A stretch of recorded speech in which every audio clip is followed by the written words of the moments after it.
Se você abrir agora um aplicativo de investimentos e a guerra estourar no mundo, o que vai acontecer primeiro? A bolsa despenca, o dólar dispara ou tudo isso acontece ao mesmo tempo? A verdade é que guerras não mudam apenas fronteiras no mapa, elas mudam o caminho do dinheiro. E quando o dinheiro começa a se mover, mercados inteiros se reorganizam. Bolsas reagem, moedas disparam, investidores correm para alguns ativos e fogem desesperadamente de outros. Hoje eu vou te mostrar o que normalmente acontece com investimentos quando um conflito internacional se inicia. E principalmente porque esses movimentos podem afetar desde Wall Street até o seu bolso aqui no Brasil. Sabe qual é a coisa que o mercado mais odeia? Mais até do que a inflação, mais até do que juros altos, mais até do que uma recessão? O que os mercados realmente odeiam é a incerteza. Por quê? Porque o mercado financeiro vive de expectativa. Ou seja, quando o investidor compra uma ação hoje, ele não está apostando no hoje. Ele está apostando no que vai acontecer no futuro. Lucros maiores, crescimento econômico e expansão da empresa.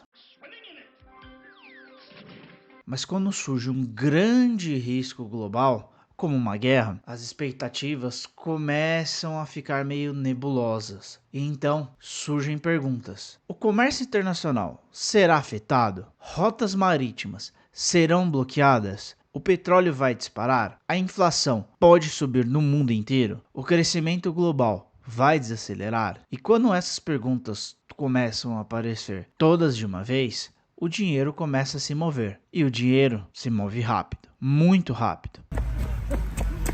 Grandes fundos de investimentos e bancos, com a tecnologia atual, conseguem movimentar bilhões e até trilhões de dólares em segundos, em questões de minutos. E por isso que muitas vezes os mercados reagem antes até de ter acontecido algo, antes até do conflito escalar, porque basta apenas uma notícia, uma ameaça, um exercício militar, um bloqueio de uma rota estratégica e pronto, o dinheiro começa a mudar de lugar. Agora imagine uma sala em Nova York, ou um prédio financeiro em Singapura ou Londres, uma mesa enorme, telões, mostrando os mercados do mundo inteiro. E sentado ali, pessoas gerindo esses grandes fundos de capitais internacionais. Um fundo que administra, na maioria das vezes, centenas de bilhões de dólares. E para esse tipo de investidor, o planeta inteiro funciona como uma espécie de tabuleiro. Cada país é uma peça, cada mercado é uma oportunidade. E todos os dias, as pessoas fazem basicamente o mesmo tipo de cálculo. Não é um cálculo muito complicado, mas é um cálculo poderoso de comparação entre risco e retorno. De um lado do mapa estão os famosos países emergentes. Países como Brasil, México, Índia, Indonésia e África do Sul. Economias que às vezes crescem muito rápido. E empresas que podem se valorizar muito. Mercados que em algum momento podem entregar retorno muito alto. Mas esse potencial sempre vem acompanhado de algo que investidores no mundo inteiro observam com muito cuidado: o risco. Moedas podem oscilar bastante. E nesses países, mudanças políticas inesperadas, crises econômicas bruscas e muita volatilidade. E do outro lado do tabuleiro, existe algo completamente diferente. Algo que para o sistema financeiro global funciona quase como um porto seguro absoluto: os títulos de governo dos Estados Unidos. E é aqui que a história começa a ficar interessante, porque esses títulos possuem três características raras e ao mesmo tempo liquidez imediata. O risco de crédito é extremamente baixo e possui a maior confiança do mercado financeiro do planeta. Por isso que quando investidores procuram segurança, é para lá que o dinheiro costuma ir. Mas existe um detalhe nessa equação que muda completamente o fluxo global de capital: os juros. Porque quando os juros do título americano começam a subir, esses papéis começam a oferecer algo raro, um retorno razoável com um risco muito baixo. E aí surge uma pergunta muito simples nas mesas dos investidores ao redor do mundo: se eu posso ganhar, por exemplo, 5% ao ano em dólar e sem risco, vale a pena correr o risco em mercados mais instáveis? Quando essa pergunta começa a acontecer com frequência, algo muito importante começa a acontecer. O dinheiro se move silenciosamente, mas em escala global. Sai de países emergentes que possuem maior risco consequentemente possuem maior prêmio e vão para um único destino, os Estados Unidos.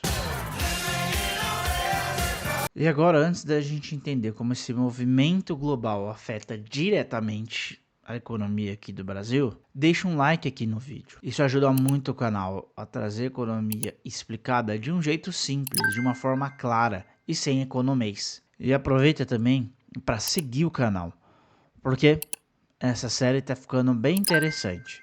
A gente está falando de como uma guerra pode influenciar o seu dia a dia. E para a gente agora fazer a continuação de como que a gente vai sair do cenário global e ir para o nosso cenário nacional, porque agora a parte fica muito mais interessante. A gente vai sair de um cenário global e ir para um cenário nacional e entender como as coisas são afetadas aqui no Brasil. Então agora, qual que é esse movimento aqui para o Brasil? Quando esse fluxo global muda de direção, ou seja, o dinheiro começa a sair de países emergentes e ir para ativos mais seguros em países desenvolvidos, o Brasil normalmente sente esse efeito e sente muito rápido, principalmente em um lugar específico, a Bolsa de Valores. Isso acontece porque uma grande parte do mercado acionário brasileiro demanda de capital estrangeiro, ou seja, grandes fundos internacionais estão entre os principais participantes de negociações diárias. Eles compram e vendem ações, movimentam bilhões. E quando esses investidores começam a reduzir a sua posição, o impacto aparece imediatamente. Menos dinheiro entrando, menos liquidez de mercado e oscilações mais fortes nos preços das ações. E curiosamente, esse nem é o efeito mais visível deste processo. Na verdade, muitas vezes o impacto mais perceptível aparece em outro lugar, na moeda, no dólar. E aí o efeito se espalha pela economia toda. Quando os investidores começam a levar novamente seu dinheiro de volta para os ativos americanos, o que acaba acontecendo? A demanda por dólar aumenta. E se a demanda por dólar aumenta, o preço do dólar tende a subir. Então o dólar se fortalece, não apenas contra o real, mas contra várias moedas ao redor do mundo. E isso é sentido muito fortemente em economias emergentes, como é o caso do Brasil, porque boa parte da economia global funciona em dólar. E quando a moeda americana se valoriza, vários preços começam a reagir. As importações mais caras, combustíveis mais caros, insumos industriais mais caros, ou seja, todos os produtos ligados ao comércio internacional refletem esse movimento. E aos poucos isso pressiona algo que todo banco central acompanha com muita atenção: inflação. E quando a inflação entra na história, ainda mais aqui no Brasil, entra ainda um novo personagem: a taxa de juros. No Brasil, essa taxa tem um nome que aparece direto nos noticiários: a Selic. A Selic funciona como um grande controle de velocidade da economia. Se a inflação começa a subir, o Banco Central pode deixar as taxas elevadas por mais tempo, ou até aumentar mais ainda os juros em casos extremos. A ideia é tornar o crédito mais caro. Com o crédito mais caro, você reduz o consumo. Se você reduz o consumo, você tenta conter a pressão inflacionária, mas essa decisão sempre acaba deixando efeitos colaterais, e um muito importante, principalmente para quem investe. Quando o aumento da taxa de juros, o cenário de investimentos no mercado interno muda completamente. Por quê? Porque começam a surgir alternativas consideradas mais seguras, pagando retornos interessantes. Títulos públicos, CDBs, fundos de renda fixa. Investimentos que oferecem um rendimento previsível, com muito menos volatilidade do que o mercado de ações. Eu faria esse acordo. E você, Yurivete, faria esse acordo? Eu faria esse acordo. Então, muitos investidores acabam fazendo uma pergunta simples: se eu posso ganhar uma taxa interessante de retorno em investimentos mais seguros, vale a pena correr o risco na bolsa? Não! E aí esse equilíbrio entre risco e retorno muda bastante quando os juros sobem. Por isso que em épocas de aperto monetário, o mercado de ações muitas vezes enfrentam mais pressão, mais volatilidade e com movimentos muito mais imprevisíveis. E existe uma última parte dessa história também que as pessoas não percebem. E o mercado de ações, ele é impactado e alguns setores sentem muito mais.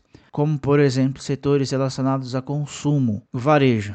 Por que o varejo sente muito? Porque as empresas de varejo dependem muito de consumo e de crédito. O financiamento fica mais caro, os parcelamentos diminuem e o consumo acaba desacelerando. Um outro setor da economia que sente muito é o da construção civil, porque grande parte das vendas nesse setor dependem do financiamento imobiliário. Então, se a taxa de juros da economia sobe, menos pessoas têm acesso a esse recurso, porque elas não conseguem mais financiar imóveis. A demanda diminui e o mercado reage. E também empresas que estão muito endividadas. Empresas endividadas e com juros aumentando, a capacidade dessa empresa conseguir pagar e honrar as suas dívidas acaba sendo afetada. Consequentemente, o mercado também precifica isso muito rápido. Então, esses setores são os setores mais prejudicados dentro da Bolsa de Valores nacional. Mas acontece um outro efeito também que a gente vai ver agora, que esse efeito afeta a vida das famílias brasileiras. E até agora a gente falou de algo que parece distante: mercados globais, fundos internacionais, fluxos gigantes de capitais, bolsa de valores. Mas existe uma pergunta muito mais importante: como que isso chega no dia a dia de pessoas comuns? Pessoas que às vezes não investem ainda na bolsa de valores. Os efeitos não ficam apenas nos traders. Eles acabam aparecendo em coisas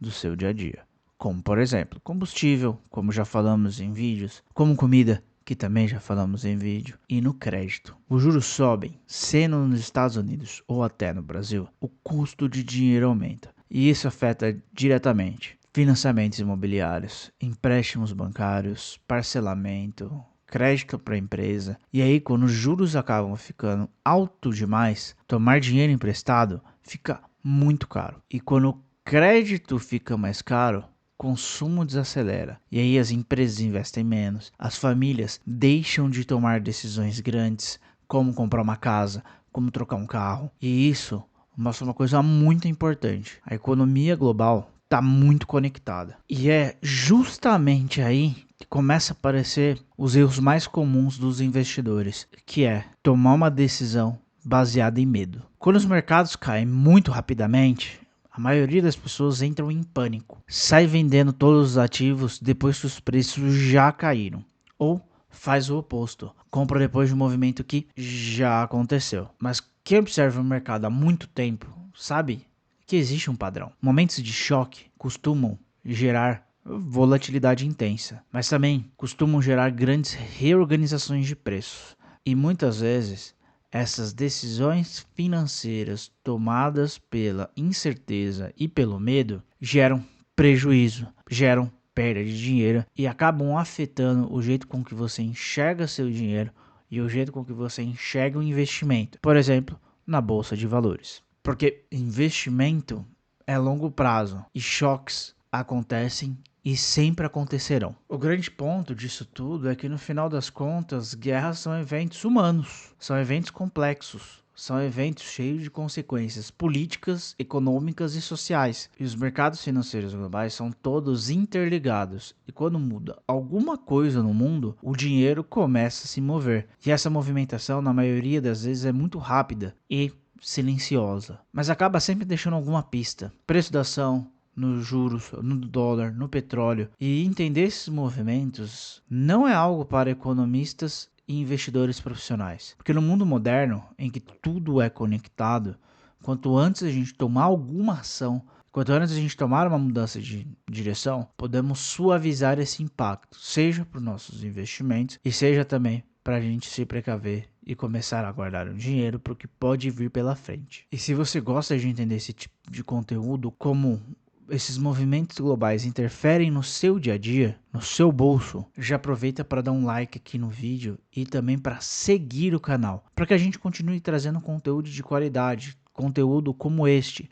E a ideia do canal é justamente essa, é a gente traduzir o que acontece no mundo para o que pode afetar o seu bolso no dia a dia, de forma clara, sem enrolação, sem economês e conectando tudo com a sua realidade. Até o próximo vídeo, pessoal. Obrigado.